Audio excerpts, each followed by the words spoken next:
I'd like to ask you, Mr. President, your decision to invade Iraq has caused the deaths of thousands of Americans and Iraqis. Wounds of Americans and Iraqis for a lifetime. Every reason given, publicly at least, has turned out not to be true. My question is, why did you really want to go to war? From the moment you stepped into the White House, from your cabinet, former cabinet officers, intelligent people, and so forth.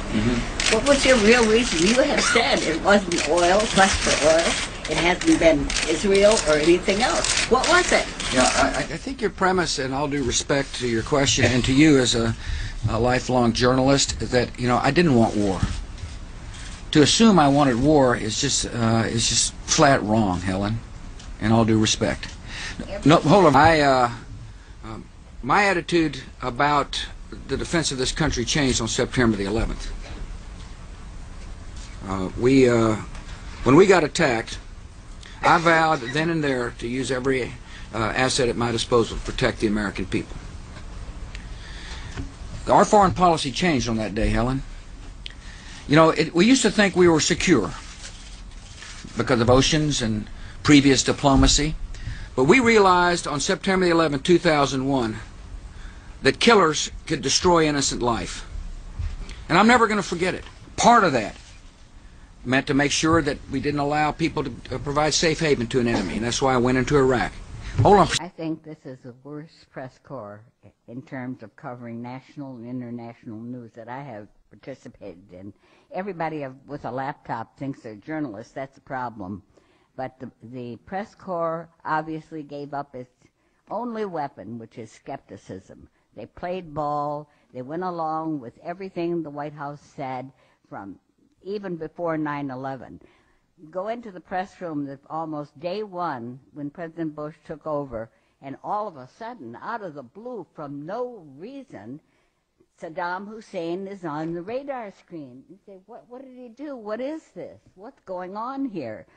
And I think that the whole motive was that the neocons certainly had an agenda. The president had an agenda, and that was preemptive war, and he was going into Iraq. And the questions were unbelievable. They were not there. I mean, complicit, the press played ball. After 9/11, they rolled over and played dead, really. They asked no questions. They all had to be patriotic. It was on television. To ask a question would be unpatriotic, un-American, and so forth. The White House dished out every day for 2 years in the run-up to the war, 9/11, Saddam Hussein, 9/11, Saddam Hussein. Every Sunday, either Cheney or Condoleezza Rice would be on the air. Cheney said, we know where they are, nuclear weapons. Do you think that Tim Russert called him back and said, where are they? Like 3 years later? Bush said, we've found the weapons. I mean, all of this, it's unbelievable. Every week, the White House hands out on a silver platter to the networks the people they want on the air to dominate the Sunday news shows, and they go along with it. The news agencies the same way. There were no real reporters, I think, at the White House in this whole period. I do think they're coming out of their coma now, finally, but it's a little late in the game. What is your assessment of the White House press corps? Has it changed over the decades, and what did you think of the White House press corps that covered all of the press covering President Bush? I think they lost their guts after 9/11. No one wanted to ask penetrating questions for fear of being called un-American, unpatriotic. And I think their publishers, wherever they are, maybe Wall Street and so forth, were saying, lay off.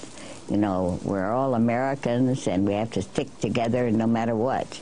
So I don't think reporters should, I mean, obviously the ideal is to seek the truth, no matter where the chips fall. I wanted to go back. Helen Thomas, you were born in Kentucky, your parents Lebanese Christians. Your Arab American background, do you think that informs, or how does it inform you're reporting? Of course. I have a background and an understanding of what's happened in the Middle East that a lot of people don't have because there's been no interest. But why shouldn't background and an understanding of what's happened in the Middle East that a lot of people don't have because there's been no interest? But why shouldn't I project some of my feelings and so forth? I mean, I have that right as an opinion column. But also, I hope I seek justice. According to the official White House version, it was at this moment in a Florida classroom that Bush learned the second plane had hit the World Trade Center and that the U.S. was under attack. But here's what George Bush himself said almost 3 months later when asked about September 11th. I was sitting outside the classroom waiting to go in, and I saw an airplane hit the tower of a TV. You know, the TV was obviously on, and I used to fly myself, and I said, well, there's one terrible pilot. And it said it must have been a horrible accident. But I was whisked off there. I didn't have much time to think about it. Now, wait a minute. George Bush was told about the second plane while he was inside the classroom. So you just heard him describe seeing the first plane crash on television that day. But that's impossible. No one saw the first plane crash on TV on September the 11th because the videotape of it didn't surface until the next day. So how could George Bush have seen what he said he saw? Stretch. Big stretch.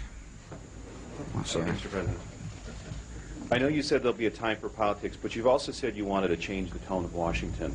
Howard Dean recently seemed to muse aloud whether you had advanced knowledge of 9/11. Do you agree or disagree with the RNC that this kind of rhetoric borders on political hate speech? Yeah. Look, there's time for politics. And, you know, it's time for politics. And it's an absurd insinuation. In that case, sir, can I follow up on something unrelated?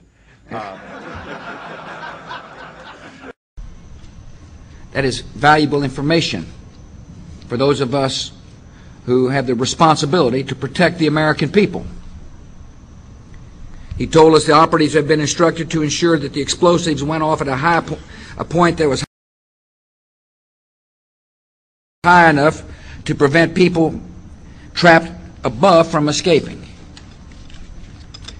They want us to leave. That's what they want us to do. And I think the world would be better off if we did leave. If we left, the world. Laden is living in Tehran. Is Osama bin Laden in Tehran? Your question is laughable. Why?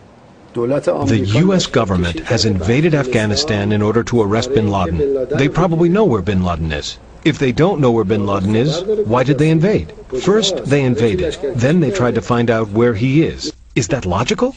Do you think this is logical? What I think is that you didn't answer my question. Is he in Tehran or not? Our position is quite clear. Some journalists have said bin Laden is in Iran.